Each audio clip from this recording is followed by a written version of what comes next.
আপনি আব্দুল কাদের জেলানির জীবনী পড়েন, তার মা কোন ধাঁচের ছিলেন। হযরতে আব্দুল কাদের জেলানি রহমতুল্লাহ আলাইহি যে মায়ের পেটে এসেছিলেন, ওই মা বাসর রাতে, স্বামী বাসর রাতে ঢোকার পরে দৌড় দিয়েছে আবু মুসা জঙ্গি রহমতুল্লাহ আলাইহি। আমি তার জীবনী পড়তে গিয়ে এটা পেয়েছি। স্ত্রী তখন ডাক দিয়ে বলছে, স্বামী আপনি দৌড় দেবেন না, আমার বাবা আপনাকে যেই যেই কয়টা কথা বলেছিল সবই রূপক অর্থে ঠিক আছে। আমার বাবা বলেছিল আমি নাকি অন্ধ, হ্যাঁ আমি অন্ধ। যৌবন পাওয়ার পরে আজ পর্যন্ত আমার চোখ দিয়ে আল্লাহর নিষিদ্ধ কোনো জিনিস আমি দেখি নাই। মেয়েরা যৌবন পায় কখন? এখানে একটা মাসলা বলা দরকার। মেয়েরা এসেছে, সম্মানিতা মা বোনেরা, যখন পয়েন্ট এসেছে আপনাদের মাসলাটা জানা দরকার।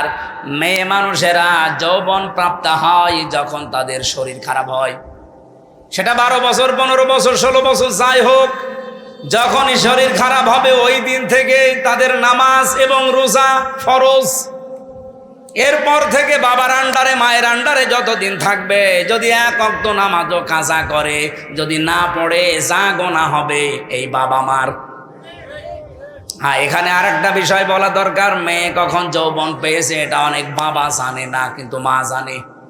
এক কথা বলছেন এখানে। এই জন্য মায়েদের উচিত বাবাকে আপনি ইঙ্গিত দেবেন, তোমার মেয়ে কিন্তু এই অবস্থা। সকালে ফজরের নামাজ শুধু নিজে ঢিপ দিয়ে চলে আসবা না, সেজদাটা মেয়েও যেন দেয় সে ব্যবস্থা করো। ওই এতদিন তো অভ্যাস ছিল না, ওকে অভ্যাস তৈরি করাও। হয় নিজে ডেকে দাও, নিজে নামাজের তাকিদ দাও, না আমাকে দিয়ে ভালো করে তাকিদ দাও। কারণ এই মেয়েটা এই যে 12 বছর 13 বছরে যৌবন পেয়েছে, এরপরেও নামাজ পড়ে না। কিয়ামতের দিন যখন আল্লাহ বিচার করতে বসবে, নাজালুহুমা তাহাতা আকদামিনা, তোমাকে আর আমাকে সামনে নিয়ে আল্লাহ বলেন মুখের উপরে জোড়া লাথি দিয়ে জাহান্নামে দেবে। বহু মেয়ে বহু ছেলে জোড়া লাথি মুখে দিয়ে আপনাকে আমাকে জাহান্নামে নেবে, শুধু অসচেতন থাকার কারণে। এজন্য সচেতন হবেন আজকে থেকে মায়েরা। আমি যেদিন যৌবন পেয়েছি ওই দিন থেকে আমার এই চোখ দিয়ে কোনো নিষিদ্ধ জিনিস আমি দেখি না। এই জন্য বাবা আপনাকে বলেছে আমি নাকি অন্ধ। আমার বাবা বলেছিল আমি ন্যাংরা, হ্যাঁ আমার এই পা দিয়ে হারাম কোনো কাজে আমি যাইনি। বাবা বলেছিল আমি কালা, হ্যাঁ আমার এই কান দিয়ে আমি আজ পর্যন্ত কারো গীবত শুনিনি। বাবা বলেছিল আমি বোবা, আমার এই মুখ দিয়ে হারাম কোনো কথা আমি বের করি না।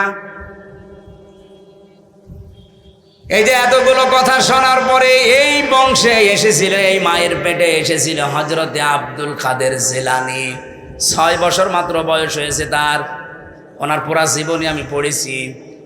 ওনার মা নিয়ে গেছে মক্তবে, ওস্তাদ বলছে এই বলো আলিফ।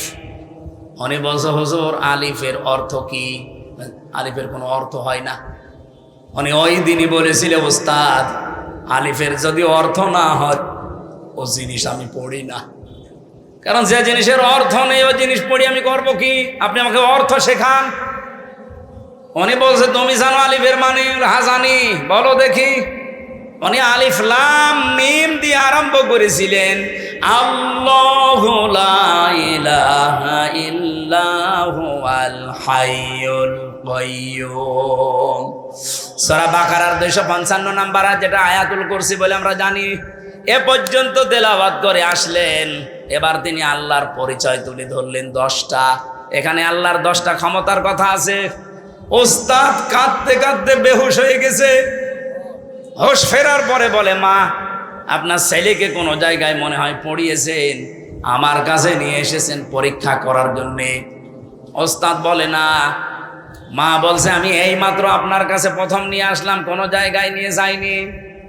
ওস্তাদ বলছে আপনার তো সৌভাগ্য যে এতটুকু বাচ্চা এর কোরআনে কারিমের প্রায় 18 পারা পর্যন্ত আয়ত্ত করা আছে। প্রতিটি আয়াত সে সুন্দর করে পড়তে পারে, অনেক আয়াতের অর্থ সে বোঝে। আমাকে আল্লাহর 10টা ক্ষমতা শুনিয়েছে আয়াতুল কুরসি দিয়ে। মা আমার কান্না আরম্ভ করলেন। ওস্তাদ বলে আপনি কাঁদেন কেন? আপনার তো সৌভাগ্য, খুশি হওয়ার কথা। বলে না আমি নিজেও কোরআনের হাফেজা। আমার এই সন্তান পেটে আসার পরে আমি প্রতিনিয়ত কোরআন পড়তাম। যখনই জন্ম নিয়েছে ফজরের নামাজ পড়ার পরে আমি একে পাশে বসিয়ে বসিয়ে আমি নিজে পড়তাম। আমি দেখেছি আমার আব্দুল কাদের আমার মুখের দিকে তাকিয়ে মুখ মিলাচ্ছে। ওস্তাদ, আমার আফসোস হচ্ছে এই কারণে, আমি যদি আর একটু কষ্ট করে পড়াটাই প্রতিদিন পড়তাম, আমার এই ছোট সন্তান এই ছোট বয়সেই কোরআনের হাফেজ হয়ে যেত। এ পৃথিবীতে আল্লাহ যখন কারো উপরে খুশি হয় তখন তার বাড়িতে আল্লাহ কন্যা সন্তান পাঠায়। তাহলে যাদের মেয়ে আছে আপনি বিশ্বাস করতে পারেন যে আল্লাহ আপনার উপরে অন্তত খুশি হয়েছে। মেয়ে হলে খুশি হয় আল্লাহ, কিন্তু যার মেয়ে হয়েছে এই লোকটা নারাজ, এরকম মানুষ নেই? আপনাদেরকে আহ্বান জানাচ্ছি, আল্লাহ যেই কাজ করতে পেরে উনি খুশি, আমরা ওই কাজ পেয়ে খুশি কিনা বলেন তো? আজকে থেকে আর রাগ করবেন না। আপনি জান্নাত পাবেন কি পাবেন না সে গ্যারান্টি কিন্তু আপনি নিজেও দিতে পারেন না। পারেন না? কিন্তু আমি গ্যারান্টি দিতে পারি, যার বাড়িতে একটা মেয়ে আছে, যদি 3টা দায়িত্ব পালন করতে পারেন মাস্ট বি আপনি একটা জান্নাত পাবেন।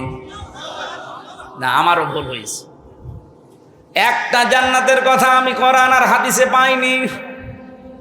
কোন মানুষ যদি পৃথিবীতে একটা মেয়ে লোকের জন্য 3টা কাজ করে আল্লাহ তাকে জান্নাত দেবেন, এই কথা পেয়েছি।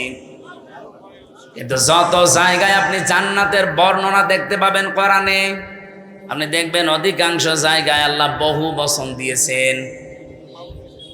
আপনি একটু চেষ্টা করেন কোরআনের এই আয়াতটা বোঝার। জান্নাতিন তাজরি মিন তাহতিহাল আনহার ওয়া মাসাকিনা তাইয়্যিবাতান ফি জান্নাতি আদন। এই যে শব্দের ভেতরে 2টা জান্নাত বললাম, 2টাই কিন্তু বহু বচন। আল্লাহ এক বচন দিতে পারতেন, একটা জান্নাত বহু বচন, মাসাকিন বহু বচন দিলেন কেন?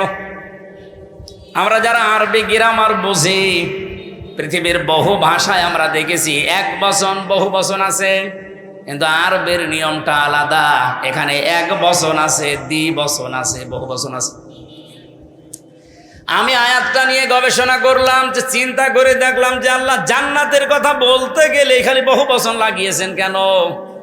যেহেতু আরবিতে এক বচনের পরে দ্বিবচন হয়, এরপরে 2-এর উপরে গেলে সেটা বহু বচন হয়।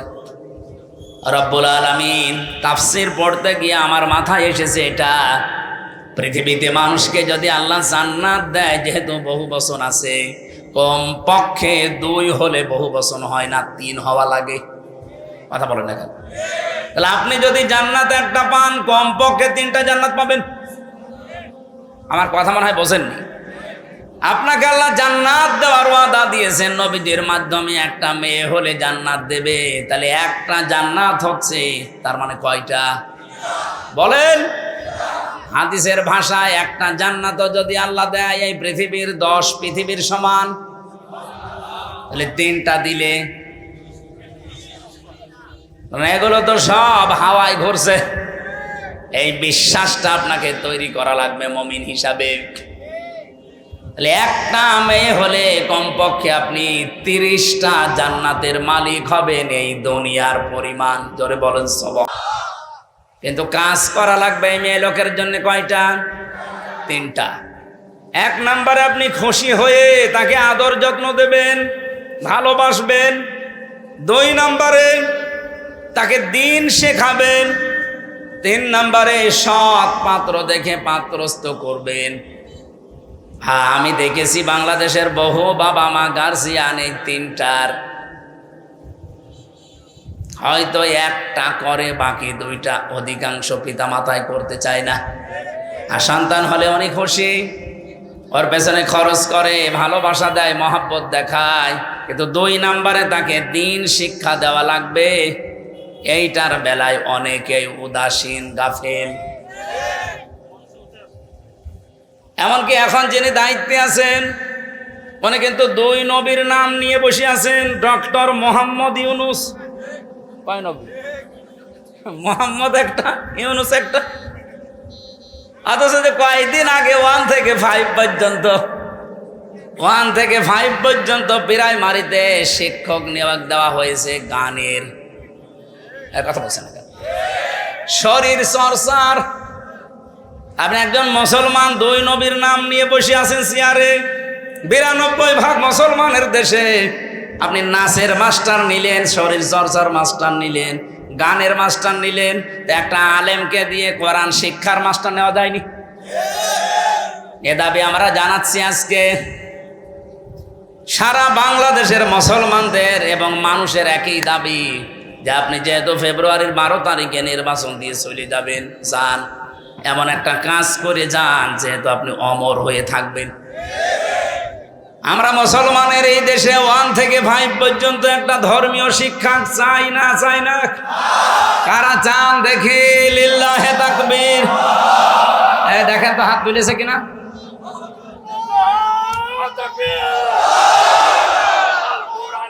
আলহামদুলিল্লাহ।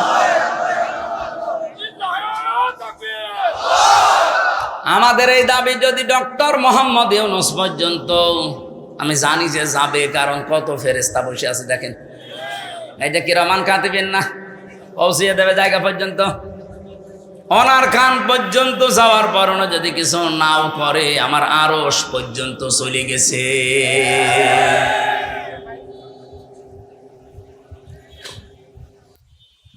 হযরত ইব্রাহিমের পক্ষে একটা ব্যাঙ ছিল, শুধু প্রসাব করেছিল। ফেরেশতা জিবরাইল এসে ডাক দিয়েছে, এতটুকু পোষাবে নমরুদের বিশাল অগ্নিকুণ্ড, কিছুই হবে না। ব্যাঙ ওই দিন বলেছে, ফেরেশতা আমি জানি আমার পোষাবে, কিছু হবে না, কারণ এত প্রজ্বলিত আগুন 1 কিলোমিটার উপর দিয়ে যদি পাখি উড়ে যায়, ঝলসে পড়ে যায়, কি দাও দাও করছে আগুন। সেখানে আমি এত দূর থেকে শুধু প্রসাব করছি, আমি জানি কিছু হবে না, কিন্তু আমার মালিক আল্লাহকে দেখাতে চায় যে আমি নবী ইব্রাহিমের পক্ষে আছি, নমরুদের বিপক্ষে আছি। আল্লাহ তার এই কথাটা এত বেশি পছন্দ করেছিলেন, ওই দিন থেকে আইন পাশ হয়ে গেছে, কিয়ামত পর্যন্ত যত ব্যাঙ দুনিয়ায় আসবে, ব্যাঙের পোষা পাক। শুধু ইব্রাহিম নবীর পক্ষে থাকার কারণে ব্যাঙের পোশাক যদি পাক হয়ে যেতে পারে, আমরা যে আজকে কোরআনের পক্ষে শুধু হাত তুলে জানান দিয়েছি, কিয়ামতের দিন এটা যেন নাজাতের ওসিলা হয়ে যায়।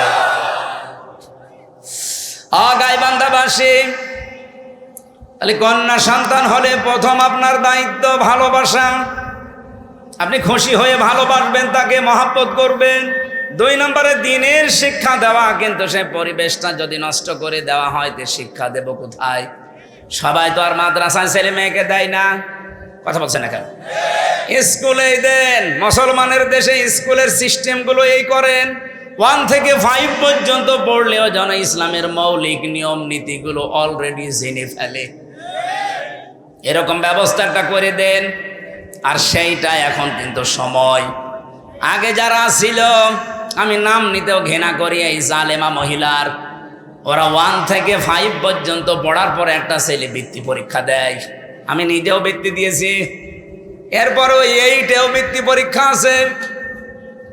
100 মার্কের কোরআন আর হাদিস ছিল আগে, আমি নিজে পরীক্ষা দিয়েছিলাম। এতে 15.5 বছরে জালেমা যাদের দায়িত্ব দিয়েছিল, এই শিক্ষামন্ত্রী নামে কলঙ্ক, এই নাস্তিকগুলো 1 থেকে 5-এ পড়ার পর বৃত্তি পরীক্ষা দেবে, 100 মার্কের কোরআন হাদিসের শয়তানরা তুলে দিয়েছে। আমরা চাই ওটা আবার পূর্ণবহাল করা হোক। কথা বলে না কেন?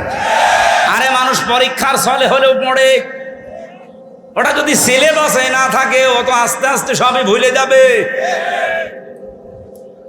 গত বছর আমি জেল থেকে বের হওয়ার পরে একটা মাহফিলে এসেছিলাম, এই যে পাশের জেলা নীলফামারী।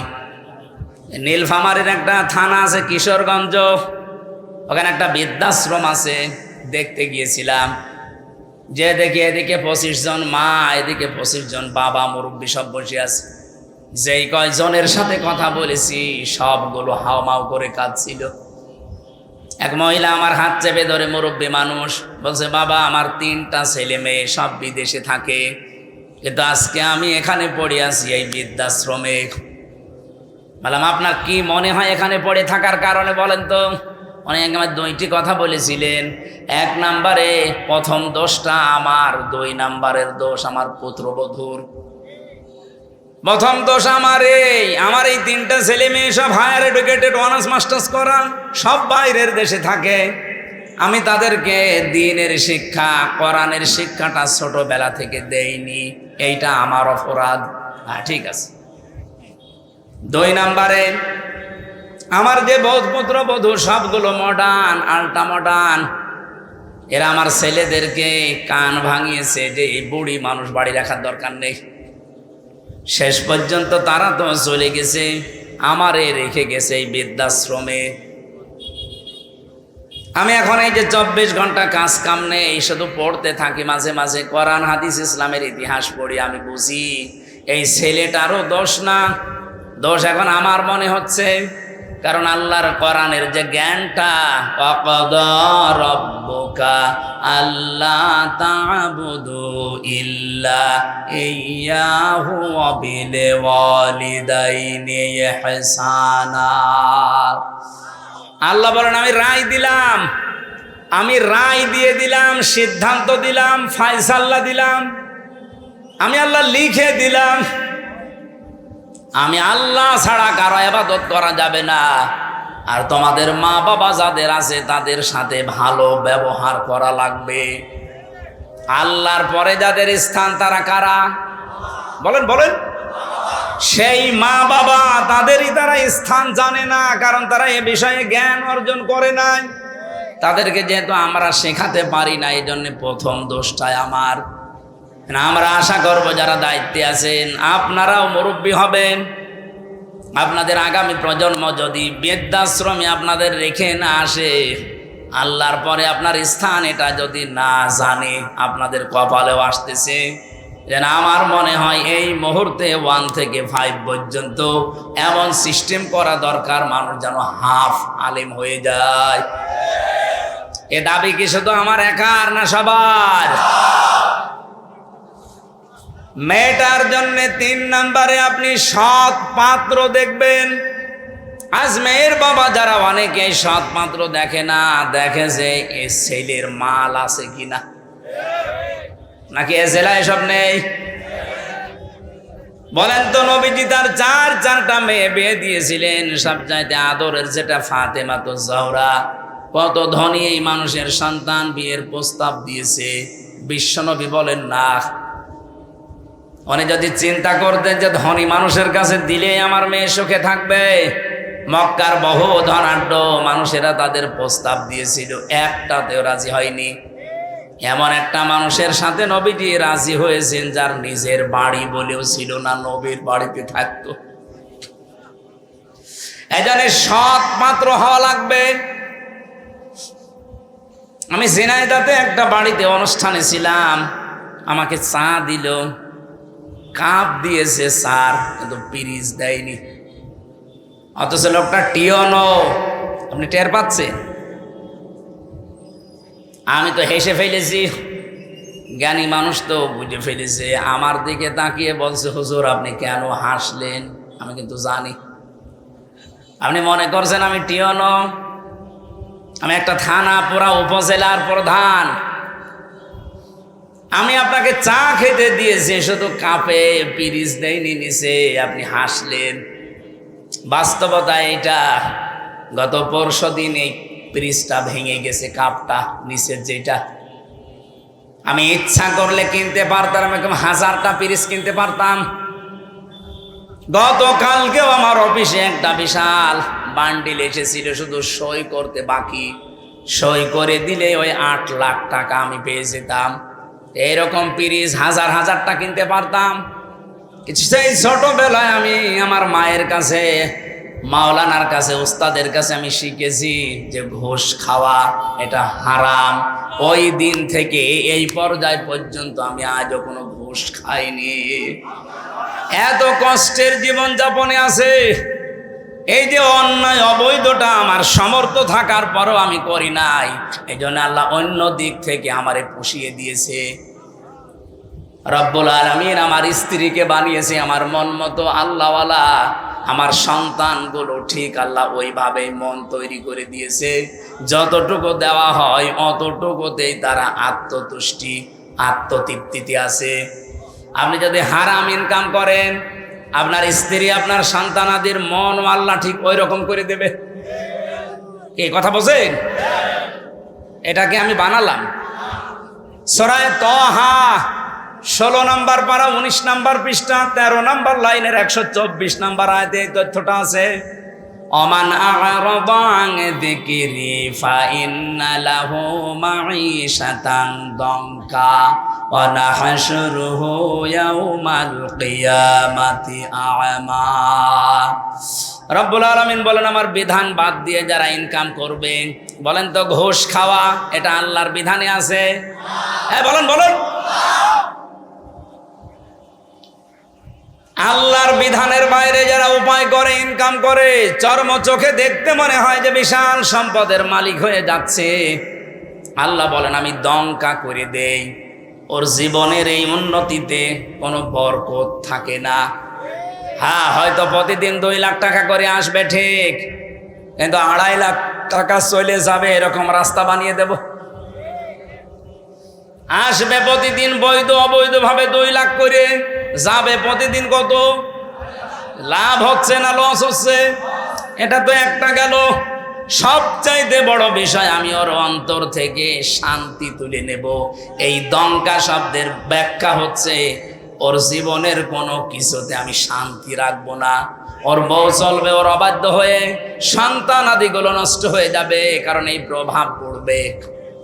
হারাম ইনকাম করে যা খাওয়াচ্ছেন এই সন্তানগুলো হারাম হয়ে যাবে। এতটুকু আল্লাহ যদি শেষ করে দিতেন আয়াতি পড়তাম না। এর পরেরটা আরো ঝামেলা। ওয়া নাহশুরুহু ইয়াউমাল কিয়ামাতি আ'মা। কিয়ামতের দিন ওকে যখন তুলবো, ওর চোখ থাকবে না, অন্ধ হয়ে উঠবে। আমি আল্লাহর সামনে দাঁড়িয়ে বলবে, ক্বালা রাব্বি লিমা হাসারতানি আ'মা। হে আল্লাহ, আমার তো চোখ ছিল, আমি অন্ধ কেন? রব্বুল আলামিন এবারে মানে কঠিন কথা জানালেন যে আমি ওকে সঙ্গে সঙ্গে ধমক দেব। ক্বালা কাযালিকা আতাতকা আয়াতুনা ফানাসিতাহা। তোর সামনে আমার আয়াতগুলো এইভাবেই তেলাওয়াত হতো। হাজার হাজার আলেম ওলামা নবী রাসূলরা তোকে এইভাবে শুনিয়েছে। আমার আয়াতগুলো শোনার পরে এভাবে না শোনার ভান করেছিলি, জানার পরে যেভাবে না জানার ভান করতিস, যেভাবে ভুলে গিয়েছিলি জানার পরে, আজকে তোরে আমি আল্লাহ ভুলে গেলাম। তুই যে আমার বান্দা ছিলি, তুই যে আমার বান্দি ছিলি, কোনোদিন আমার এই জবানে তোর নাম আমি আর উচ্চারণ করব না। বলেন নাউজুবিল্লাহ। ও গাইবান্ধাবাসী, কিয়ামতের দিন যদি আল্লাহ আমাকে না ডাকে, আমার নাম ধরে তার জবানে, আপনার নাম ধরে যদি কিয়ামতে আল্লাহর ডাক না দেয় যে তোর নাম আর কোনোদিন উচ্চারণ হবে না, যা। নিজের নাম উচ্চারণ না হলে কেমন লাগে আপনি জানেন? আমি যখন আয়না ঘরে ছিলাম, মাটির নিচে আমি নিজে দেখেছি, মাটির নিচের ওই দেওয়ালে লেখা আছে। কেউ কেউ এই নখ দিয়ে বড় বড় নখ হয়ে যায়, খুশিয়ে খুশিয়ে এই দেওয়ালের সাথে লিখেছে যে ভাইরা, এই যে নাম্বার লিখেছি, কেউ যদি বাইরে যেতে পারেন এই নাম্বারে যাবেন, যে এই নামের মানুষটা আজও বেশি আছে। মানুষটা পড়ে আছে আজ 8 বছর, 10 বছর, 14 বছর পড়ে আছে, কেউ জানে না। আমার সাথে যারা ছিল 7 বছরের মানুষ আমি পেয়েছি, পাগলের মতো হয়ে গেছে। এত বড় বড় চুল, তার মানে 6 মাস 1 বছর পরে তাদের চুল কেটে দেয় কোনো কায়দায়। আমি তো অল্প দিন ছিলাম, এই জন্য আমার অত কিছু হয়নি। ওর নাম যে কি, লোকটা নিজের নাম পর্যন্ত ভুলে যায়, কারণ কেউ তারে ডাকে না। নিজের নামই দুনিয়ার এই জমিনে কেউ না ডাকলে কত আফসোস লাগে, কত দুঃখ লাগে, কত কষ্ট লাগে নিজের ভেতরে। আল্লাহ পাক বলেন, কিয়ামতের দিন তোর নাম আমি আমার মুখ দিয়ে আর কোনো দিন উচ্চারণ করব না। তুই যে আমার বান্দা ছিলি, তোকে আমি বানিয়েছিলাম, আমি ওইটা ভুলে যাব। এই আয়াতটা পড়ার পরে আমার সবচাইতে বেশি টেনশন হয়, ওয়াকাযালিকা লিয়াউমা তুনসা দিয়েছেন আল্লাহ, জীবনও আপনার নাম আর উচ্চারণ হবে না, ওই শেষ। আমার তো মনে হয় এরকম বহু মানুষ দুনিয়াতে আমরা আছি যারা আল্লাহর বিধানকে বাদ দিয়ে এই পৃথিবীতে উপায়, ইনকাম এগুলো করছি, দেদারছে। আশা করছি এই মাইকের আওয়াজ শোনার পরে এই মানুষগুলোর জীবন থামবে। আল্লাহ যেন তৌফিক দাও মানুষকে, বলেন আমিন। কন্যা সন্তান হলে যে দায়িত্বগুলো পালন করা লাগে, এগুলো যদি সত্যি আমরা করি, আল্লাহ যেহেতু খুশি, উনি জান্নাত দেওয়ার ঘোষণা দিয়েছেন। মেয়ে যাদের আছে আল্লাহ কমপক্ষে যেন 3টা জান্নাতের মালিক তাকে বানান, আমিন। দ্বিতীয় নম্বরে হাদিস হচ্ছে, আল্লাহ যদি ওই লোকটার উপরে আর একটু খুশি হয়, তখন তার বাড়িতে আল্লাহ মেহমান পাঠায়। যদি আর একটু বেশি খুশি হয়, তখন তাকে রোগ ব্যাধি দিয়ে একটু পরীক্ষা চালায়। যদি আল্লাহ আর একটু বেশি খুশি হয়ে যায়, সর্বশেষ তখন ওই এলাকায় আল্লাহ বৃষ্টি নাজিল করে। সিস্টেম অপর পৃষ্ঠায় দেখুন, রব্বুল আলামিন বলেন, এটা হাদিস মুসলিম শরীফ, এই পৃথিবীতে আমি আল্লাহ যদি কারো উপরে রেগে যাই, তার 1 নম্বরে তাদের উপরে যে মানুষগুলো দুনিয়ায় যৌতুক খায়। এদেশে তো যৌতুক নেই। যৌতুক এটা মানবতার সাথে মহা কৌতুক। আমি এ কোরআন হাতে নিয়ে গ্যারান্টি দিতে পারি, এবার যদি ইসলাম যায়, বারবার তো মেয়ে লোককে আমরা পাঠিয়েছি, 2 মহিলা এটার একটাও করে নাই। ইসলাম যদি এবার যায়, সর্বপ্রথম যৌতুক নামে এই কৌতুককে ঝাঁটা পিটা করে বিদায় করা হবে।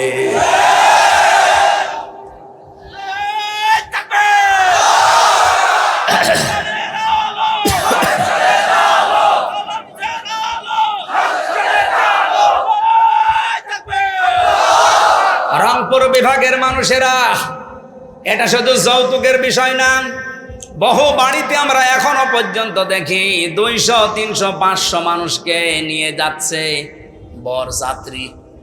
না, এই জেলায় এসব নেই? কোথায় পেয়েছেন ভণ্ডামি?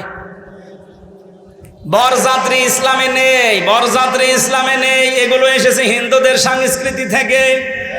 হ্যাঁ, ইসলামে আছে অলিমা। কি অলিমা করা লাগে? ছেলের বাড়ি না মেয়ের বাড়ি?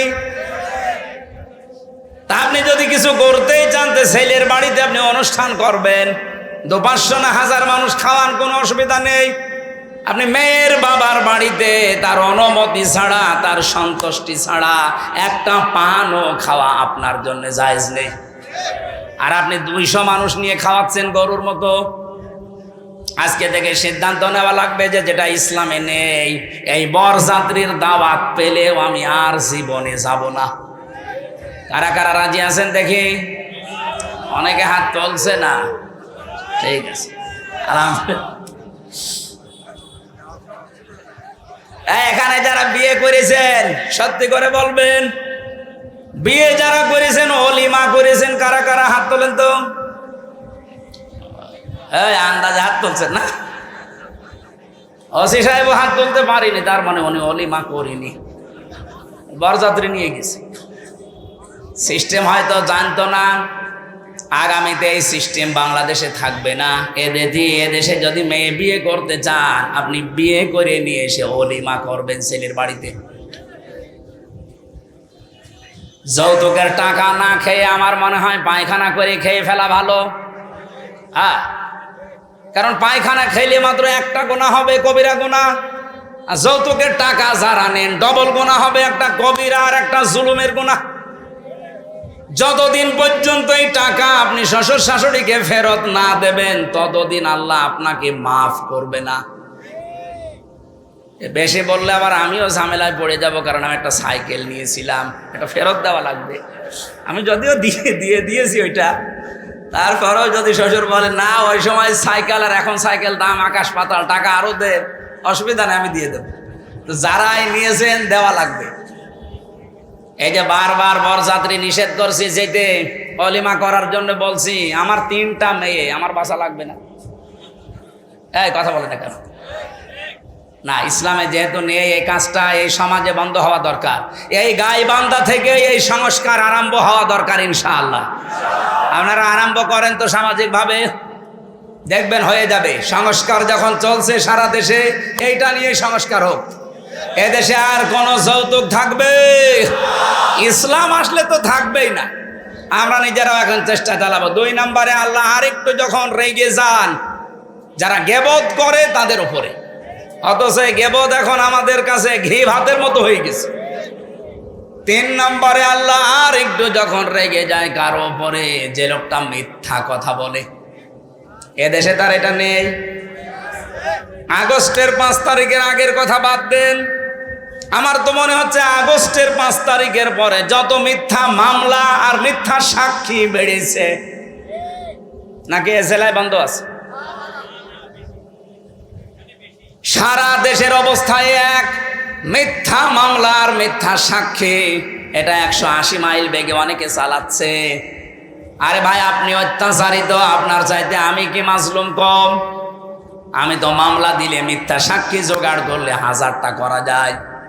আমার বিনা কারণে মিথ্যা একটা মামলা দিয়ে মিথ্যা 4 জন সাক্ষী জোগাড় করে 3 বছর আমারে ফাঁসির কন্ডেম সেলে রেখে দিয়েছিল। আমার বাবার কাছ থেকে ওরা প্রায় 32 লাখ টাকা খেয়েছে। আমার তো এখন তারা যদি মাফ চায়, আমার মনে হয় ওই টাকা ফেরত নেওয়া দরকার।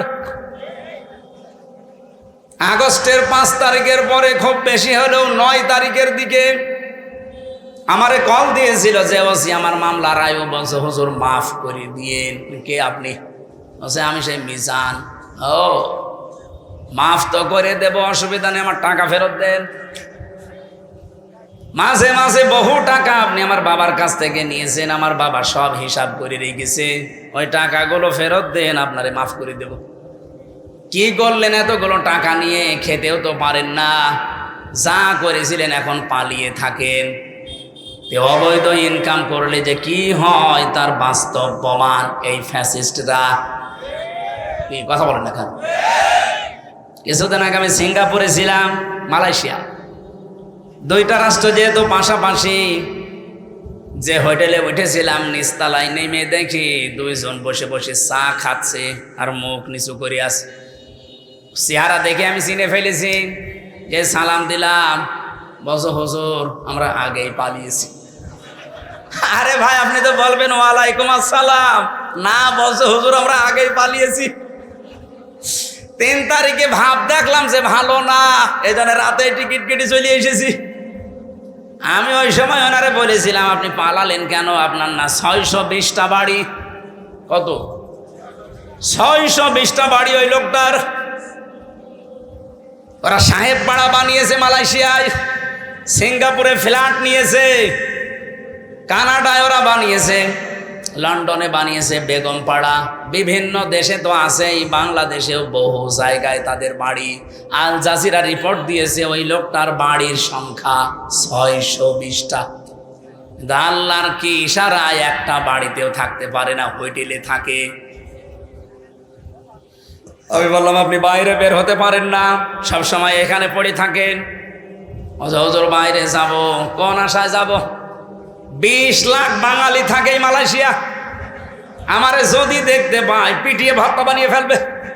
এই জন্য বাইরে যাই না, খালি এখানে আর নিচতলায় আসি মাঝে মাঝে চা খাওয়ার জন্যে। আপনি দোয়া করেন। আমি বললাম দোয়া আপনার জন্য আসবে? আপনি যা করেছেন আপনার জন্য দোয়া আসবে। এই জন্য জালেমদের পরিণতি কি হয়েছে এটা দেখার পরেও যদি এখনো কারো হুঁশ না হয়, আমার মনে হয় এরা যেন নেপালের দিকে তাকায়। দেখেন না, মন্ত্রীদেরকে নদীর ভেতরে চুবাচ্ছে। এখন আরম্ভ হয়েছে মোদির ওখানে। বাংলাদেশ থেকে মনে হচ্ছে সারা বিশ্ব শিখে ফেলেছে। অবৈধভাবে কেউ আর আগামীতে টিকে থাকার চেষ্টা করবেন না, জীবনও পারবেন না। কারণ সে ভুল এদেশের মানুষের ভেঙে গেছে। এক কথা বলে না কেন? এই দেশ থেকে শিক্ষা নিয়েছে সিরিয়া, এই দেশ থেকে শিক্ষা নিয়েছে নেপাল, এই দেশ থেকে শিক্ষা নিয়েছে দাদারা। দেখেন কি হয় দাদার। আমার তো মনে হয় কোরআন হাদিস পড়ে যতটুকু পেয়েছি, মদির করুণ পরিণতি হবে এই কারণে শয়তান আল্লাহর ঘর টুকরা টুকরা করেছে। আল্লাহর কত ঘর সে ভেঙেছে বলেন তো? আল্লাহর ঘরের ইট পাথর খোলে নাই, ওর কপালে লাগিয়েছে এটা। দেখেন কি টুকরা টুকরা হয়। আল্লাহ পাক বলেন ইন্নাহুম ইয়াকিদুনা কাইদা ওয়া আকিদু কাইদা ফামাহিলিল কাফিরিনা আমহিলুহুম রুয়াইদা। পৃথিবীর মানুষেরা বিভিন্ন ষড়যন্ত্র চক্রান্ত করে, তখন আমি ঢিল দেই। ঢিল দিতে দিতে এমন পর্যায়ে পৌঁছায়, ও জায়গায় যাবার পরে ওর আর ফিরে আসার কায়দা থাকে না। যেমন ফেরাউনকে, ওকে আল্লাহ সুযোগ দিয়েছিল, ওই সময়ও যদি নদীর পাশে থেকে ফিরে আসতো তাও বেঁচে থাকতো, অন্তত এ করিন পরিণতি হয়তো না। ওর বৃদ্ধি এত বেড়েছিল, ফেরেশতা জিবরাইলকে আমার আল্লাহ একটা ঘোড়া দিয়ে পাঠিয়ে দিয়েছিলেন, মেয়ে ঘোড়া, মাদি ঘোড়া। ফেরাউন যেটা চড়েছিল ওটা টাট্ট ঘোড়া। ওর সামনে যখন এসে লাফ দিয়েছে, এই পুরুষ মানুষের মতো এই ঘোড়াও দিয়েছে লাফ। মাঝখানে যাবার পরে যেভাবে করেন পরিণতি আপনারা বিভিন্ন তাফসিরে শুনেছেন। রব্বুল আলামিন বলেন মানুষ অন্যায় করতে করতে যখন দেওয়াল পর্যন্ত চলে যায়, ওকে আর ফিরে আসার সম্ভাবনা থাকে না। এই জন্য আমাদের যখন সময় আছে, এই মিথ্যা মামলা, মিথ্যা কেস থেকে, মিথ্যা সাক্ষী থেকে যদি আগামীতে এই বাংলাদেশে বাঁচতে চান, দলমত দেখা যাবে না, সবাই মিলে ইসলামকে সংসদে পাঠাতে হবে। সবাইকে আহ্বান জানাচ্ছি, আসেন ইসলামকে পাঠান। আপনিও নিরাপদে থাকতে পারবেন, আমিও নিরাপদে থাকতে পারবো। গোবিন্দচন্দ্র পরামানিক, রাজবাড়ি বাড়ি, উনি সারা বাংলাদেশের হিন্দু মহাজোটের মহাসচিব। সেদিন ঢাকাতে আমারে বলছিল, মাওলানা জামাত ইসলামী বাংলাদেশ যদি এবার রাষ্ট্রে আসে, আমার বিশ্বাস দেশের সব ধর্মের মানুষেরা নিরাপদে থাকতে পারবে। একটা হিন্দু মানুষ কথা বুঝে ফেললো, আর আপনার বুঝে আসে না। আপনি কোন ধান্দায় আছেন? ইসলাম না আসলে 54 বছর কি হয়েছে আপনি দেখেন না? কেউ কেউ চ্যাম্পিয়ন হয় দুর্নীতিতে, আর কেউ কেউ 15.5 বছরে কি করলো নিজের চোখের সামনে। আমার 33 বছর বয়স, 92 সালে আমার জন্ম। সেই হিসাবে আমি 33 বছরের ভেতরে 18 বছর থেকে যদি আমি ভোট দিতে আরম্ভ করতাম, 3 বার ভোট দিতে পারতাম, একবারও পারি নাই। তাহলে আগামীতে আমার একটা আশা, একটা শখ, একটু ভোট দেব, সেটাও দেখছি অনেকে এখন বন্ধ করার রাস্তায় আছে। এই কথা বলে না কেন? আপনি বলেন ডাকসুর মতো কয়েকটা ছাত্র, মাত্র 11,000, এই রেজাল্ট দিতে আপনার 3 দিন লাগে। কোন কারণে? আপনি যদি এত অ্যানালগ হয়ে থাকে, ডিজিটাল বাংলাদেশে আপনার মতো মানুষ বেশি হওয়ার দরকার নেই। আপনিও পথ ছেড়ে দিয়ে ভিক্ষা করে খান। 11,000-এর যদি এই অবস্থা হয়, 18 কোটি মানুষ যখন ভোট দেবে, বলেন কত বছর লাগবে গণনা করতে? 5 বছর পার হয়ে যাবে না? এজন্য এই পদ্ধতি যদি অব্যাহত রাখেন আপনারা, আগামীতে কোনো নির্বাচনই আর বাংলাদেশের মানুষ মেনেও নেবে না, দেবেও না। কারণ এই নির্বাচন হচ্ছে সে আগের মতো আবার সেই 9 সাল নাকি 8 সালে হয়েছিল না, এরপরে 14 সাল, এরপরে 18 সাল, এরপরে 24 সাল, যা হয়েছিল আবার যদি ওই রকম হয়, আমরা আশা করছি যারা দায়িত্বে আছে তাদের কোমর যেন সোজা থাকে। কাকে ভয় পান আপনি? এতগুলো মানুষের রক্তের ওপরে বসে আছেন, আপনার বিবেকে কিছু বলে না? 2732 জন মানুষের জীবনের ওপর আপনারা বসে আছেন। কঠিন সিদ্ধান্ত নিয়ে অটল থাকা দরকার আমার মনে হয় যারা দায়িত্বে আছে। বাংলাদেশে 1628 জন মানুষ এখন আছে, ওসি সাহেব সহ। এই মানুষগুলোকে হযরত ওমরের মতো যেদিন আমরা দেখতে পাবো, এই বাংলাদেশটা মিনি জান্নাত হয়ে যাবে ইনশাআল্লাহ। আল্লাহ পাক একেবারে সর্বশেষ যখন সবচাইতে বেশি রাগান্বিত হয়ে যায় কারো উপরে, যখন দেখে লোকটা সুদ খায়। এদেশে তো সুদ নেই। হ্যাঁ, এদেশে হয়তো ব্যাংকিং ব্যবস্থা যে সুদগুলো অনেকে করেন না, কিন্তু ওই যে টাকা ছেড়ে রাখেন, টাকা আসে।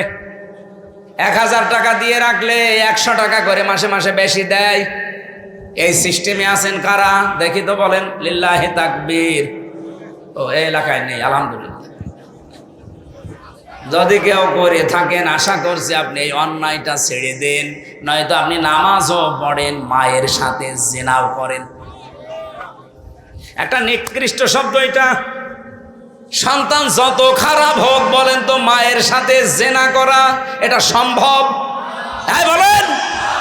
অথচ হাদিস এইটা, যারা সুদ খায়, 1 টাকা পরিমাণেও যারা সুদ খায়, ওজনে 1 বার 2 বার না, মায়ের সাথে 33 বার জিনা করে। আল্লাহ তুমি আমাদের দেশের মানুষকে এই মহা পাপ থেকে বাঁচাও। আরো জোরে বলেন। তাহলে মুসলিম শরীফের হাদিসের বাক্য ছিল 4টা কাজে আল্লাহ খুশি, আর এই 4টা কাজে আল্লাহ বেজার। যেগুলোতে আল্লাহ খুশি, আমাদেরকে এই কাজগুলো দুনিয়ায় করার তৌফিক দেন। যেগুলোতে নারাজ, আল্লাহ ছেড়ে দেওয়ার সুযোগ দেন। বলেন আমিন। আমার তেলাওয়াতকৃত আয়াত সূরা আরাফের 26-27, আমরা 2টা আয়াত পড়েছি। আলোচনার বিষয় ছিল মানব জাতিকে শয়তানের প্রথম হামলা এবং তার পদ্ধতি কি ছিল। এই পৃথিবীতে শয়তানের যত টার্গেট, সর্বপ্রথম টার্গেট ছিল এই যে আয়াতে আছে। রব্বুল আলামিন বলেন, ইয়া বানি আদম ক্বাদ আনজালনা আলাইকুম লিবাসা। হে বনি আদম সন্তান। এখানে লক্ষ্য করেন, আল্লাহ কিন্তু ঈমানদারকে ডাকেন নাই, আল্লাহ মুসলমানদেরকে আলাদাভাবে বলেন নাই, ডাক দিয়েছেন ইয়া বানি আদম, হে বনি আদমের সন্তান। বলেন তো অন্যান্য ধর্ম যারা মেনে চলে, ওরা বনি আদম সন্তান কিনা? বলেন বলেন। তার মানে অন্য ধর্মের লোক যদি আশপাশে থাকেন, সে আপনি হিন্দু হন, খ্রিস্টান হন, বৌদ্ধ হন, যারা আছেন সবাইকে আল্লাহ ডাক দিয়েছেন, কারণ সবার মালিক কে? বলেন বলেন। ওরা হয়তো বাপ দাদার কথা মানতে গিয়ে সরাসরি বলতে পারে না আল্লাহ, কিন্তু মনের ভেতরে এটা ওদের আছে। বিপদে পড়ে দেখবেন তখন কিন্তু আল্লাহ ছাড়া আর কোনো ভগবানের নাম মনে আসে না। কথা বলেন। আমার বরিশালে ছিলাম ছোটবেলায়, যেতাম তখন নৌকায় ব্রিজ ছিল না। হঠাৎ দেখে একটা ঝড় উঠেছে, আমরা তো পড়ছি লা ইলাহা ইল্লা আনতা সুবহানাক। পাশে আমার দেখে এক দাদা হিন্দু আর দাদি, ওরা বলছে লা ইলাহা ইল্লাল্লাহ। কি গো, চেহারা দেখে তো মনে হচ্ছে অন্য ধর্মের লোক। কালেমা পড়েন, মুসলমান হয়েছেন? বলছে না। পড়েন কি করে? বলছে যে ঝড় উঠেছে এ কালী দুর্গার কাজ না, আল্লাহ লাগবে। মানে সবার মনের ভেতরে আল্লাহ একজন আছে, কিন্তু বাস্তবের খাতিরে অনেকে বলতে পারে না। আল্লাহ যেহেতু সবার মালিক, সবার রব, এই জন্য উনি ডাক দিয়েছেন ইয়া বানি আদম, হে বনি আদমের সন্তানেরা, কদ আনজালনা, অবশ্যই আমি নাজিল করেছি, আলাইকুম, তোমাদের ওপরে, লেবাসা, পোশাক। কি করে এই পোশাক তোমাদের? ইওয়ারি সাওয়াতিকুম রিসা, তোমাদের লজ্জা নিবারণ করে। 2 নম্বরে তোমাদের সৌন্দর্য বৃদ্ধি করে। এই একটু খেয়াল করেন এদিকে। এই জরুরি না হলে উঠেন না তো ভাই। এলাকায় কি বিড়ির ফ্যাক্টরি আছে স্যার? অনেকের বিড়ির নেশা লাগে, তো ওই যশোর এলাকায় গেলে বিড়ি আছে, একটু পরে দেখে উঠে যে বিড়ি খেয়ে আবার আসে। এরা আবার বিড়ি খেতে যাচ্ছে নাকি? গাইবান্ধা ভাষে একটু খেয়াল করেন। এখানে শব্দের ভেতরে আমরা 2টা বিষয় পেলাম। পোশাক আল্লাহ আমাদের কাছে দিয়েছেন, 1 নাম্বার আমাদের লজ্জা যেন নিবারণ হয়। জান্নাতের ভেতর থেকে হযরতে আদম এবং হাওয়া, আমাদের জাতি, আদি পিতা মাতা, এদেরকে বের করে দেবে, এই টার্গেট শয়তানের ছিল না। শয়তানের টার্গেটই ছিল এদেরকে আমি উলঙ্গ অবস্থায় দেখব। এই জন্য শয়তান সবসময় যৌনতা ছড়াতে ভালোবাসে। শয়তান যৌনবাদী, আর আমরা, ওটা তোর বলা যাচ্ছে না মৌলবাদী, ওটা তো এখন গালি করে ফেলেছে মানুষ। শয়তান সব সময় যৌনতা ছড়াতে ভালোবাসে। যারা আজ নিজেদের গোপন অঙ্গগুলো ৮-৬০ পোশাক পরে, ছোটখাটো পোশাক পরে, শরীরের আপত্তিকর জায়গাগুলো মানুষকে দেখিয়ে মজা পান, আপনি নিজে বিশ্বাস করতে পারেন আপনি মানবের আর সন্তান নেই, আপনি শয়তানের সন্তান। পৃথিবীতে আল্লাহর যত সৃষ্টি আল্লাহ বানিয়েছেন 18,000 আমরা বলি, তার চাইতেও বেশি আছে। শুধুমাত্র একটা সৃষ্টি দেখবেন তাদের লজ্জায় স্থান মানুষকে দেখায় কুকুর। কি এত বড় লেজ উল্টো করে রাখে, মানুষকে দেখায় যে যা দেখবি দেখ। আমার তো মনে হয় এই দেশে যারা নিজেদের উলঙ্গ অর্ধ উলঙ্গ পোশাক আশাক পরে বিভিন্ন গোপন অঙ্গগুলো মানুষকে দেখি আরো আনন্দ পায়, এরা আর কুকুর সমান। আমি এত নিচে নামতাম না। আপনার একটু লজ্জা লাগে না এমন খারাপ পোশাক পরে রাস্তায় আসেন? মানুষ আপনাকে দেখে কত রকমের আজে বাজে, কত রকমের নিম্ন কথা বলে আপনি জানেন? আপনি যখন রাস্তা দিয়ে আপনার বউকে উলঙ্গ অর্ধ উলঙ্গ করে মোটরসাইকেলে নিয়ে যান, কত যুবক রাস্তায় দাঁড়িয়ে বলে মাল গেল। আর আপনার বউকে দেখে যদি কেউ বলে যে মাল গেল, ওই মালের পেটে আর ভালো মাল আল্লাহ দেবে না। কারণ মেয়েদের এই কয়েক ইঞ্চি পেট, এটা খুব দামি জায়গা। এখানে যার নজর যত খারাপ পড়বে ওখান থেকে খারাপ জিনিস ডেলিভারি আসবে। বলে যে হুজুর দোয়া করেন ছেলে যেন আব্দুল কাদের জেলানির মতো হয়। ছেলে আব্দুল কাদের জেলানি এমনি হবে? আপনি আব্দুল কাদের জেলানির জীবনী পড়েন, তার মা কোন ধাঁচের ছিলেন। হযরতে আব্দুল কাদের জেলানি রহমতুল্লাহ আলাইহি যে মায়ের পেটে এসেছিলেন, ওই মা বাসর রাতে, স্বামী বাসর রাতে ঢোকার পরে দৌড় দিয়েছে আবু মুসা জঙ্গি রহমতুল্লাহ আলাইহি। আমি তার জীবনী পড়তে গিয়ে এটা পেয়েছি। স্ত্রী তখন ডাক দিয়ে বলছে, স্বামী আপনি দৌড় দেবেন না, আমার বাবা আপনাকে যেই যেই কয়টা কথা বলেছিল সবই রূপক অর্থে ঠিক আছে। আমার বাবা বলেছিল আমি নাকি অন্ধ। হ্যাঁ আমি অন্ধ। যৌবন পাওয়ার পরে আজ পর্যন্ত আমার চোখ দিয়ে আল্লাহর নিষিদ্ধ কোনো জিনিস আমি দেখি নাই। মেয়েরা যৌবন পায় কখন? এখানে একটা মাসলা বলা দরকার। মেয়েরা এসেছে, সম্মানিত মা বোনেরা, যখন পয়েন্ট এসেছে আপনাদের মাসলাটা জানা দরকার। মেয়ে মানুষেরা যৌবন প্রাপ্ত হয় যখন তাদের শরীর খারাপ হয়, সেটা 12 বছর 15 বছর 16 বছর যাই হোক, যখনই শরীর খারাপ হবে ওই দিন থেকে তাদের নামাজ এবং রোজা ফরজ। এরপর থেকে বাবার আন্ডারে মায়ের আন্ডারে যতদিন থাকবে, যদি এক ওয়াক্ত নামাজও কাজা করে, যদি না পড়ে যা গোনা হবে এই বাবা মার। হ্যাঁ, এখানে আরেকটা বিষয় বলা দরকার, মেয়ে কখন যৌবন পেয়েছে এটা অনেক বাবা জানে না, কিন্তু মা জানে। এক কথা বলছেন কেন? এই জন্য মায়েদের উচিত বাবাকে আপনি ইঙ্গিত দেবেন, তোমার মেয়ে কিন্তু এই অবস্থা। সকালে ফজরের নামাজ শুধু নিজে ঢিপ দিয়ে চলে আসবা না, সেজদাটা মেয়েও যেন দেয় সে ব্যবস্থা করো। ওই এতদিন তো অভ্যাস ছিল না, ওকে অভ্যাস তৈরি করাও। হয় নিজে ডেকে দাও, নিজে নামাজের তাকিদ দাও, না আমাকে দিয়ে ভালো করে তাকিদ দাও। কারণ এই মেয়েটা এই যে 12 বছর 13 বছরে যৌবন পেয়েছে, এরপরেও নামাজ পড়ে না। কিয়ামতের দিন যখন আল্লাহ বিচার করতে বসবে, নাজালুহুমা তাহাতা আকদামিনা, তোমাকে আর আমাকে সামনে নিয়ে আল্লাহ বলেন মুখের উপরে জোড়া লাথি দিয়ে জাহান্নামে দেবে। বহু মেয়ে বহু ছেলে জোড়া লাথি মুখে দিয়ে আপনাকে আমাকে জাহান্নামে নেবে, শুধুই অসচেতন থাকার কারণে। এজন্য সচেতন হবেন আজকে থেকে মায়েরা। আমি যেদিন যৌবন পেয়েছি ওই দিন থেকে আমার এই চোখ দিয়ে কোনো নিষিদ্ধ জিনিস আমি দেখি না। এই জন্য বাবা আপনাকে বলেছে আমি নাকি অন্ধ। আমার বাবা বলেছিল আমি ন্যাংরা। হ্যাঁ, আমার এই পা দিয়ে হারাম কোনো কাজে আমি যাইনি। বাবা বলেছিল আমি কালা। হ্যাঁ, আমার এই কান দিয়ে আমি আজ পর্যন্ত কারো গীবত শুনিনি। বাবা বলেছিল আমি বোবা, আমার এই মুখ দিয়ে হারাম কোনো কথা আমি বের করি না। এই যে এতগুলো কথা শোনার পরে এই বংশে এসেছিল, এই মায়ের পেটে এসেছিল হযরতে আব্দুল কাদের জিলানী। 6 বছর মাত্র বয়স হয়েছে তার। ওনার পুরা জীবনী আমি পড়েছি। ওনার মা নিয়ে গেছে মক্তবে। ওস্তাদ বলছে এই বলো আলিফ। উনি বলছে হুজুর আলিফের অর্থ কি? আলিফের কোনো অর্থ হয় না। উনি ওই দিনই বলেছিল ওস্তাদ আলিফের যদি অর্থ না হয় ও জিনিস আমি পড়ি না, কারণ যে জিনিসের অর্থ নেই ওই জিনিস পড়ি আমি করবো কি? আপনি আমাকে অর্থ শেখান।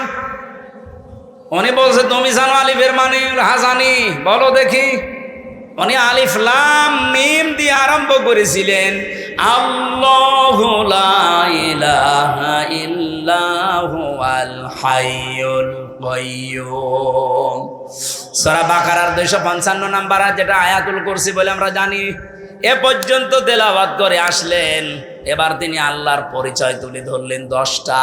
এখানে আল্লাহর 10টা ক্ষমতার কথা আছে। ওস্তাদ কাঁদতে কাঁদতে বেহুশ হয়ে গেছে। হোশ ফেরার পরে বলে মা আপনার ছেলেকে কোনো জায়গায় মনে হয় পড়িয়েছেন, আমার কাছে নিয়ে এসেছেন পরীক্ষা করার জন্যে। ওস্তাদ বলে না। মা বলছে আমি এইমাত্র আপনার কাছে প্রথম নিয়ে আসলাম, কোনো জায়গায় নিয়ে যাইনি। ওস্তাদ বলছে আপনার তো সৌভাগ্য যে এতটুকু বাচ্চা এর কোরআনে কারিমের প্রায় 18 পারা পর্যন্ত আয়ত্ত করা আছে। প্রতিটি আয়াত সে সুন্দর করে পড়তে পারে, অনেক আয়াতের অর্থ সে বোঝে। আমাকে আল্লাহর 10টা ক্ষমতা শুনিয়েছে আয়াতুল কুরসি দিয়ে।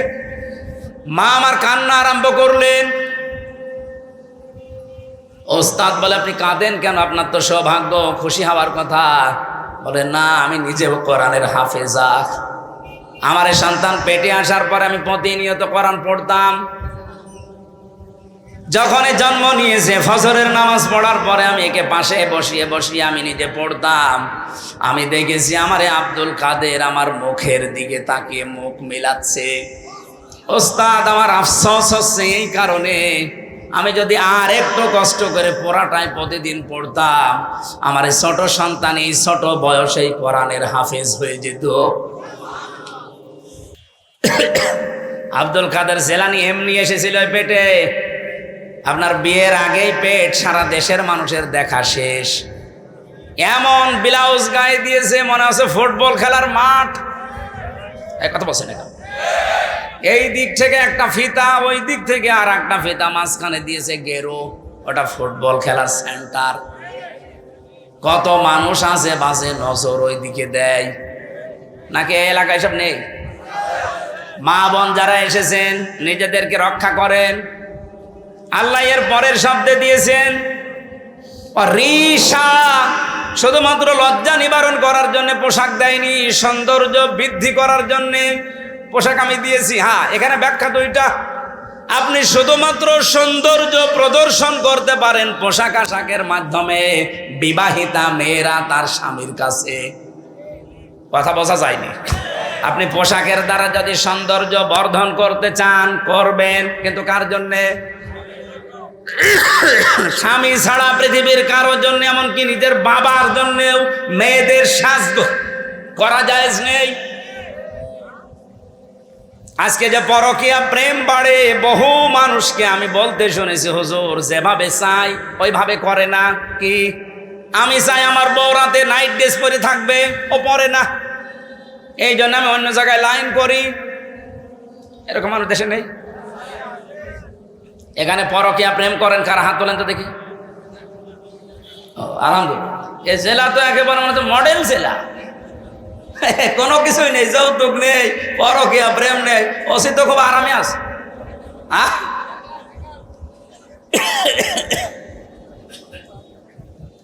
না, মেয়েদের কিছু উদাসীনতার কারণে হাজারো স্বামী খারাপ হয়ে যাচ্ছে। এরা যে কল দিয়ে বলে একেবারে মিথ্যা হলে তো বলতো না। সম্মানিত মা বোনেরা, এই রিশার ব্যাখ্যা যেটা আপনি কিন্তু ধরা পড়ে যাবে। আশা করছি আপনি একটু অ্যাক্টিভ হবেন এই ব্যাপারে। লিবাসুত তাকওয়া যালিকা খায়র। আল্লাহ বলেন সর্বোত্তম পোশাক হচ্ছে তাকওয়ার পোশাক। প্রশ্ন আসতে পারে তাকওয়ার আবার পোশাক হয়? হ্যাঁ হয়। তাকওয়ার পোশাক কি? এখানে যদি প্রশ্ন করা হয় 100 জনের 98 জন বলতে পারবেন না। লিবাসুত তাকওয়া যালিকা খায়র। আল্লাহ বলেন তাকওয়ার পোশাক সর্বোত্তম। কি এটা জানো? তাকওয়ার পোশাক হচ্ছে আল্লাহর নির্দেশ এবং আদেশ, নিষেধ এবং আদেশগুলো নিজের জীবনে সেট করা, এটা একটা পোশাক। এই পোশাকটা আমাদের দেশে নেই, এমনকি পরিবেশও নেই।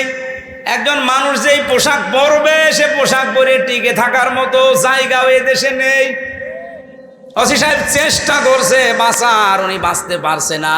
ওনার উপরে এমন আল্লাহর ওলি বসে আছে যে ওনাকে খারাপ হতে বাধ্য করে। আমি কি বেশি বলে ফেললাম? এরকম জায়গা দেশে নেই। এই জন্য আমাদের একেবারে শুরু থেকে শেষ পর্যন্ত এমনভাবে তৈরি করা দরকার, আগামীতে ইসলাম দিয়ে আমরা সাজাবো, ও দুর্নীতির দল বাংলাদেশে থাকবে না ইনশাআল্লাহ। বাইরের দেশগুলো ঘোরাঘুরি করে আমার এতটুকু অভিজ্ঞতা হয়েছে, তারা দাঁড়িয়ে গেছে শুধুমাত্র দুর্নীতি আর খাদ্যে ভেজাল তারা দেয় না, এই কারণে। আপনি দেখেন মালয়েশিয়া 2004 সাল থেকে তারা দাঁড়িয়ে গেছে। এই 21 বছরে তারা বিশ্বের মানচিত্রে আজ একটা নাম করা দেশ, আর আমরা 54 বছরেও দাঁড়াতে পারিনি। কারণ দুইটা, এদেশে দুর্নীতি বন্ধ হয় না আর খাদ্যে ভেজাল দেওয়া শেষ হয় না। এই দুইটা কন্ট্রোল করতে পারলে আমাদের দেশও দাঁড়িয়ে যাবে ইনশাআল্লাহ। আর এটা করা একমাত্র সম্ভব ইসলামের জন্য, ইসলাম ছাড়া সম্ভব না। যালিকা মিন আয়াতিল্লাহ, আল্লাহ বলেন এগুলো আমার নিদর্শন। লাআল্লাহুম ইয়াযাক্কারুন, আশা করছে আমার এই ওয়াজ তোমরা মেনে নিবা। তার এক নম্বরে, অন্যান্য দেশে আমি ঘুরেছি বিশ্বের, বাংলাদেশ পুলিশ বৈষম্যের শিকার হয়ে আছে কয়েক দিক থেকে। তারা এই যে দুর্নীতি মুক্ত করতে পারে না, তার এক নম্বরে কোনো নেতা খেতা নেত্রীর কথা তাদের শোনার দরকার নেই।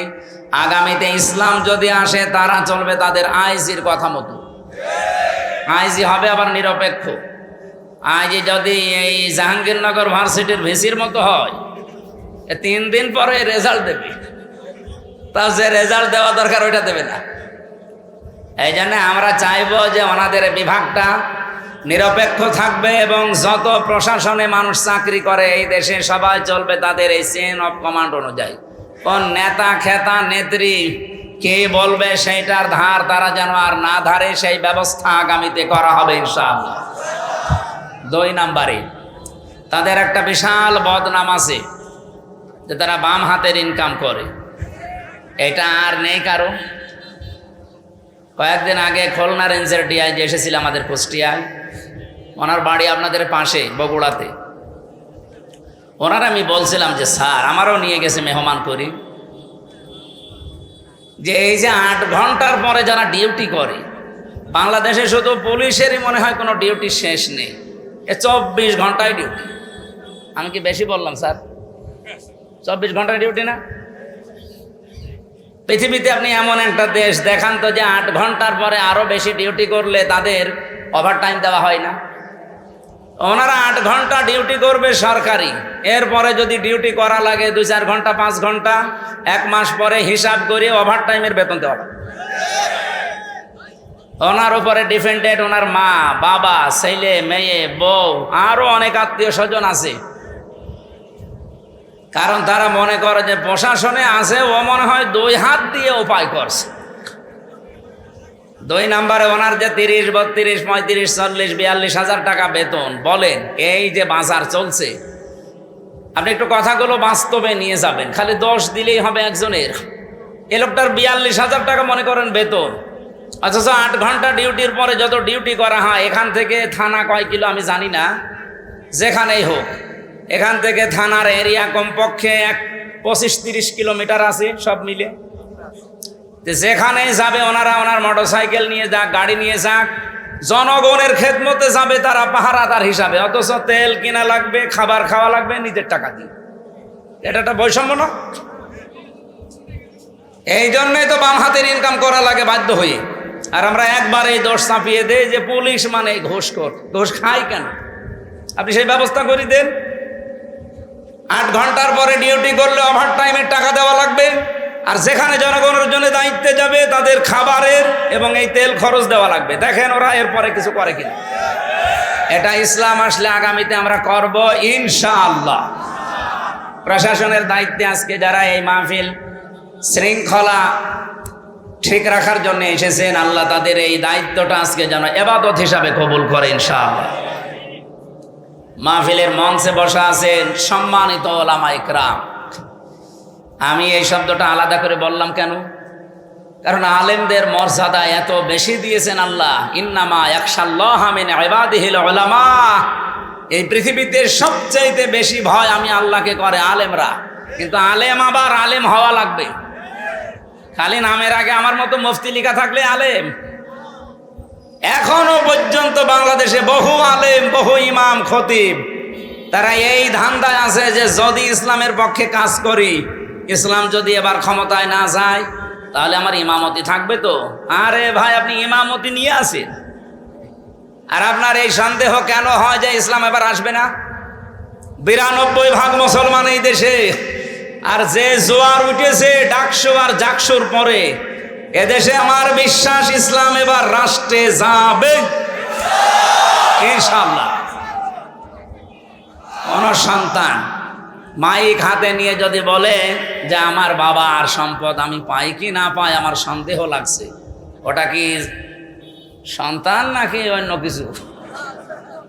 আরে গ্রামের লোক বলবে না যে আপনি নিজের বাবার সন্তান আপনি পাবেন না, মানে আপনি উত্তরাধিকারী সূত্রে তো পাবেন, অন্য কেউ পাবে? যে সন্তান এটা বললে যেমন পাগল। যে মানুষগুলোর জ্ঞান আছে, যাদের নামের আগে আমরা আলেম লিখা দেখি, এখনো তারা অ্যাক্টিভ না। তাই আপনি আবার কবে হবেন? যদি ইসলাম এসে যায় আপনি কিন্তু সমস্যায় পড়ে যাবেন। 100% বিশ্বাস করবেন, আমি তো করি এবার ইসলাম এদেশের রাষ্ট্র ক্ষমতায় আসবে। আমি শেষে হস্যাই লাগিয়েছি, এটাকে আমি বানালাম। সূরা আলে ইমরানে আল্লাহ জানিয়েছেন, ওয়ালা তাহিনু ওয়ালা তাহজানু ওয়া আনতুমুল আ'লাউনা ইন কুনতুম মুমিনিন। কোনো ভয় নেই, কোনো চিন্তা নেই, দুশ্চিন্তারও কারণ নেই।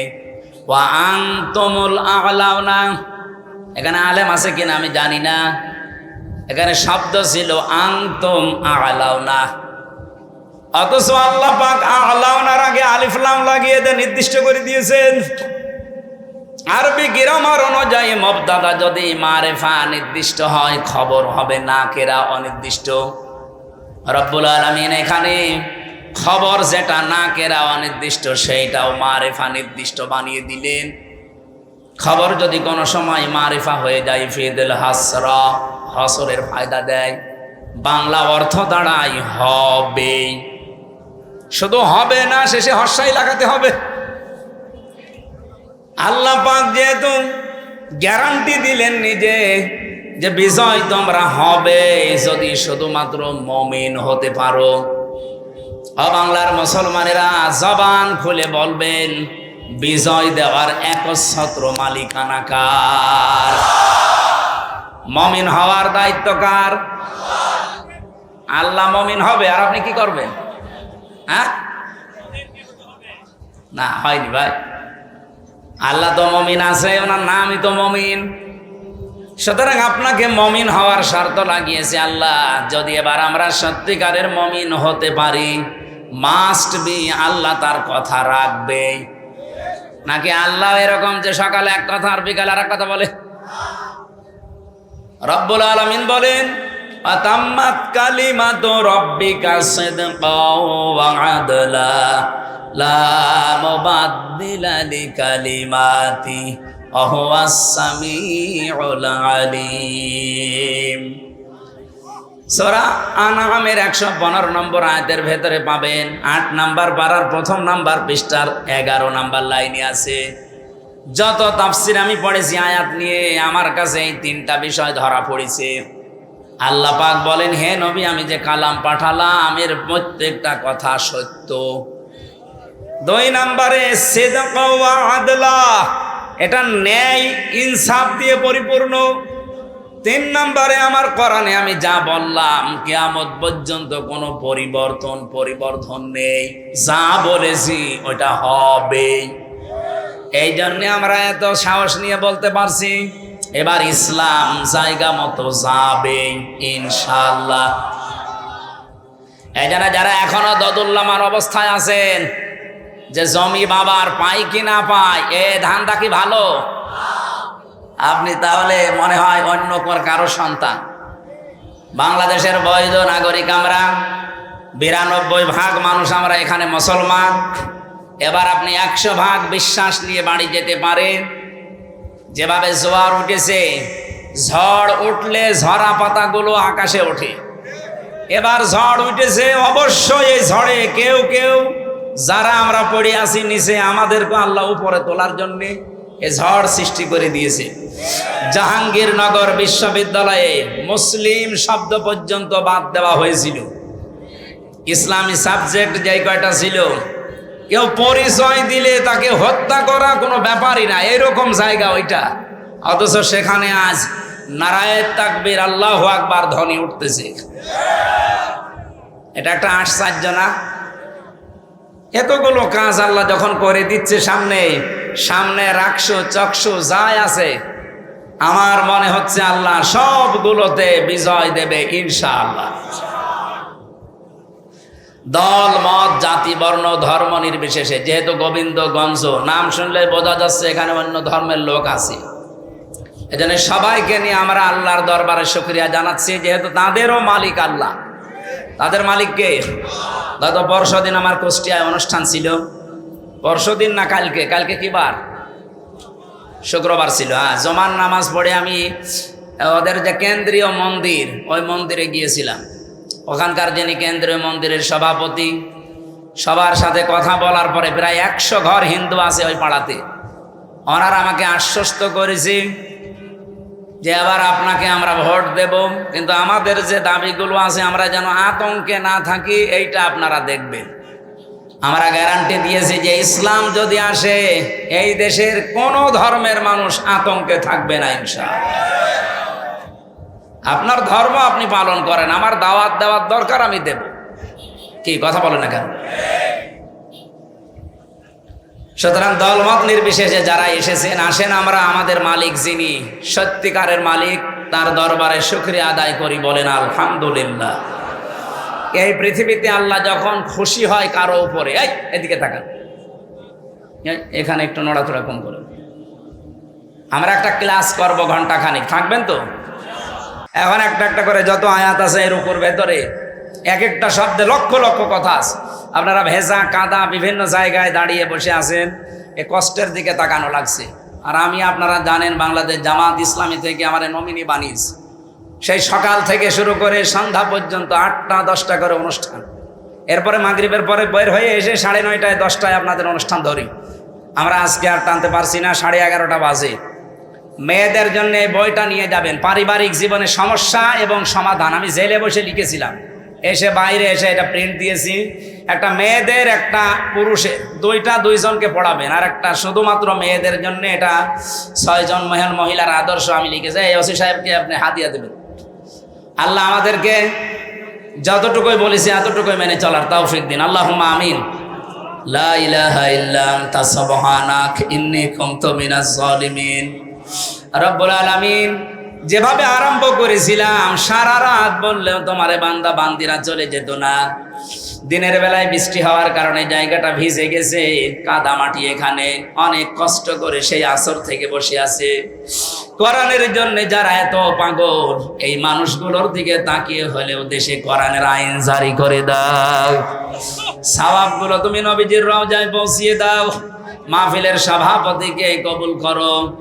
সম্মানিত প্রধান অতিথি জনাব ডাক্তার আব্দুর রহিম সরকার, আল্লাহ তোমার নামে নাম, তোমার গোলামকে মঞ্জুর করো। আজকের মাহফিলের সভাপতি জনাব আব্দুর রশিদ, শেখ আব্দুর রশিদ সাহেবকে মঞ্জুর করো। আমাদের অভিভাবক এসেছে, থানার ওসি সাহেব সহ যত অতিথি এখানে, এদের সম্মান মর্যাদা দুনিয়া আখিরাতে আরো বাড়িয়ে দাও। মা বোনদেরকে তুমি খাদিজার মতো, আয়েশার মতো বানাও। বড় আশা জীবনে, এই 56,000 বর্গ মাইল তোমার কালাম দিয়ে চলছে, এটা দেখতে চাই। আল্লাহ, এবার তুমি ইসলামের হাতে, কোরআনের হাতে দেশটা তুলে দাও। এই গোবিন্দগঞ্জ এলাকার মাটির নিচে যারাই ঘুমিয়ে আছে, এদেরকে চিরতরে মাফ করে দাও। যারা এই বাজারে ব্যবসা বাণিজ্য করে, আল্লাহ এদের বরকত দিয়ে ঢেলে দাও। আগামীতে অনুষ্ঠানটা ব্যবসায়ীদের, সৎ ব্যবসায়ীদের উদ্যোগে আয়োজিত, এদেরকে তুমি মেহেরবানি করে কবুল করো। আগামীতে অনুষ্ঠানটা কোরআনের প্রচারের জন্য আরো বিশাল আকারে মঞ্জুর করে নিও। আমাদের দেশের দায়িত্বে যারা আছে আল্লাহ হেদায়েত তোমার হাতে মেহেরবানি করে তাদের হেদায়েত নসিব করে দাও। প্রশাসনের যে ভাইগুলো আজকে দায়িত্ব পালন করেছে, নিজেদের বাবা মা আত্মীয় স্বজন স্ত্রী পুত্র ছেড়ে বাংলার বিভিন্ন প্রান্তে যারা জনগণের জান আল মাল ইজ্জত আবরু হেফাজতের দায়িত্বে থাকে, এদের পড়া দায়িত্বটা ইবাদত হিসাবে কবুল করে নাও। 3টা বছর জালেমের জেলখানায় আমি অসুস্থ হয়ে গেছি, আমার কণ্ঠটাও নষ্ট হয়ে গেছে, শরীরটাও নষ্ট হয়ে গেছে। আমি তোমার কাছে আমার কণ্ঠ আর শরীরটা কোরআনের জন্য ভিক্ষা চাই। বারাকাল্লাহু লানা ওয়া লাকুম ফিল কোরআনিল আযীম। জীবনের শেষ কথা যেন বলতে পারি লা ইলাহা ইল্লাল্লাহু মুহাম্মাদুর রাসূলুল্লাহ। গাড়ি কোথায় আছে আমি জানি না, যেখানে আছে গাড়ি ওখান থেকে নিয়ে যাবেন, যাবার সময় স্ত্রীর জন্য একটা নেবেন, নিজের জন্য একটা নেবেন, যান।